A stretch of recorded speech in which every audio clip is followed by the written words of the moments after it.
Hello and welcome to the Grattan podcast. I'm Dominic Jones, an associate at Grattan Institute.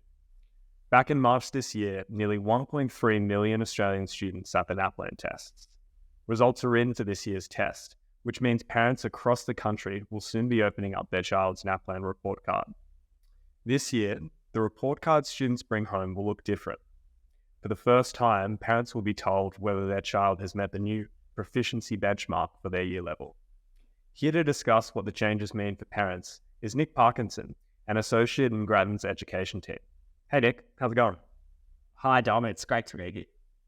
So to start us off, Nick, what is the NAPLAN and why is it so important?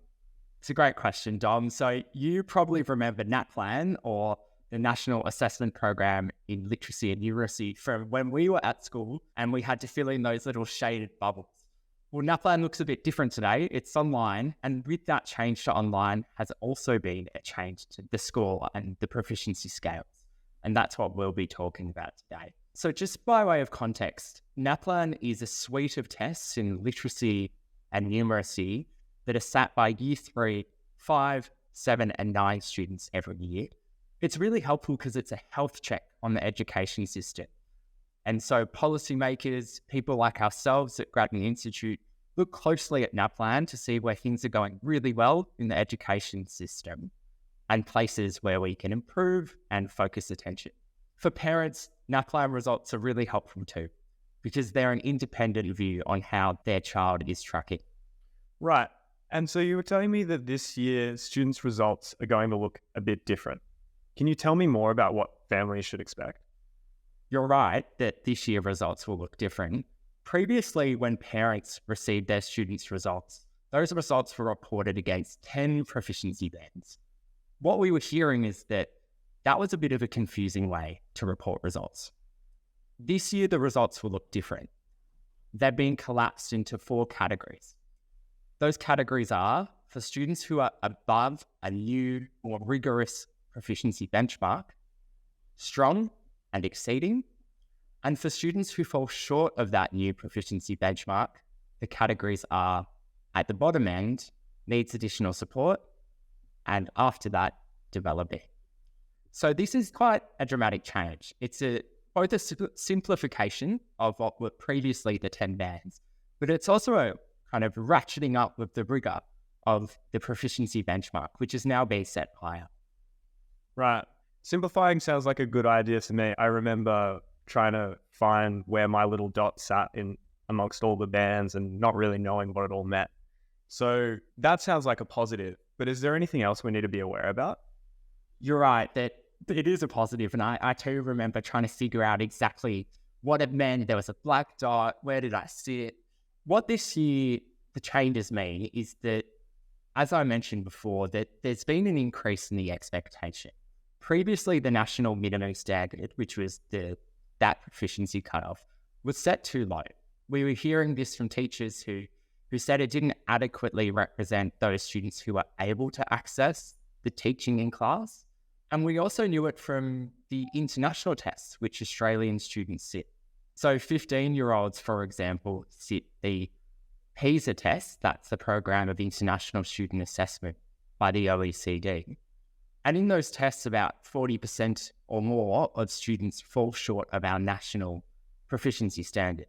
In comparison, for NAPLAN at Year 9, we were seeing around 10% of students fall short each year. So it just wasn't accurately capturing where students were at and was giving us, as Australia, a false sense of confidence about how students were progressing with their learning. Right. So it seems good that we've got this new benchmark, which will give us a bit of a better idea. But it seems like the way that the different bands or performance categories are categorized is still a bit confusing. Could you break down a bit further what each category actually means? Yeah, Dom, you're right that overall the change is a positive change, but there is some confusion. So let's unpick that.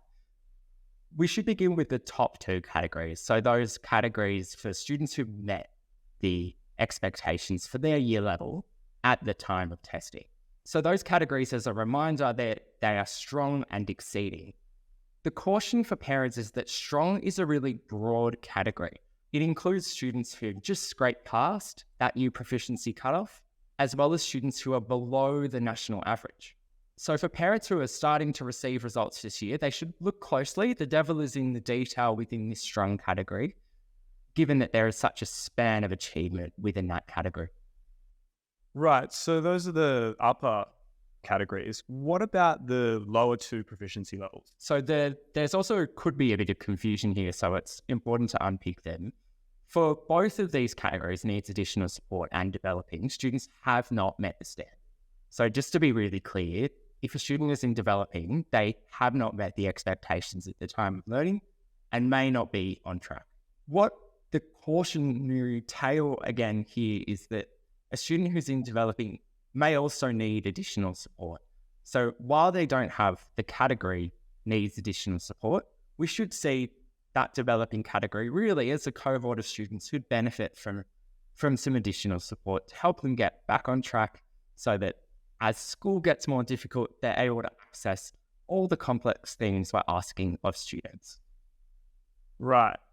Okay, that's a bit clearer to me, but it sounds like we might have a few more students who are falling into this sort of need support or is below the standard this year. Can you tell me a bit more about what this is going to mean for schools and parents in understanding where their kid is at? Yeah, your intuition is right, Dom, that because we've shifted the goalposts, it's possible that more students will fall short. One of the big motivations behind this change was to give us a more realistic sense of how students were going, and that was why we've increased that proficiency cutoff. But the consequence is that the Australian Curriculum and Assessment Authority, which is the body that runs NAPLAN, has indicated that as many as 3 in 10 students may fall short. So what does this mean practically? For you're a parent, you've got a year 9 student, they sat NAPLAN 2 years ago on year 7, maybe they were above the national minimum standard, there were no red flags, and now your child has come home and they've brought home a report card that notes they're in either developing or needs additional support. Well, this may come, it's hard news for a parent. It may come as a shock, and parents should be bracing potentially for that shock this week. But ultimately, that is such important and empowering information for a parent to have. It means that they can come to school, have a discussion with the teacher who's an expert in the class, and has lots of additional information to supplement what NAPLAN says. And that teacher, along with the parents, can figure out what's going to really help that year 9 student who's now found out that they're not on track, get back on track. Right. Yeah, it sounds like some really useful information that parents and teachers will be getting this week. So if we have these big changes coming in this year, what does that mean about comparing our results from this year to all those previous years that NAPLAN's been run? It's a good question, Dom, and I can see the kind of policy thinking here. Well, if we've changed the time series, what does that mean for how we test whether or not the system is improving? It's a question that remains somewhat unanswered. So as it stands, we cannot compare this year's results to previous year's results. Some schools which have been working really hard to put changes in place and we're hoping to see improvements might hear this come as hard news. What Grattan Institute would be strongly encouraging is for more work to be done to link the 2023 results with the 15 years of the historical data that we've built up since 2008. Yeah, well, at Grattan, we love our data, so it would certainly be a shame to see all those years go to waste. Yeah, that's right, Dom. I remember, you and I, when we would have done NAPLAN, it'd be nice to be able to compare across all those cohorts and keep that time series alive. See how far the kids have come, maybe. That's exactly right. Well, thanks heaps, Nick. We'll definitely be watching this space eagerly. I look forward to hearing more about the NAPLAN state results when they come out later this year. For the listeners, if you'd like to talk to us about the NAPLAN results, we'd love to hear your thoughts. You can find us on social at Grattan Inst on Twitter and at Grattan Institute on all other social media networks. All of Grattan's work is freely available online and supported through the generous donations of people like yourself. Thanks again for joining us and tuning in. Take care.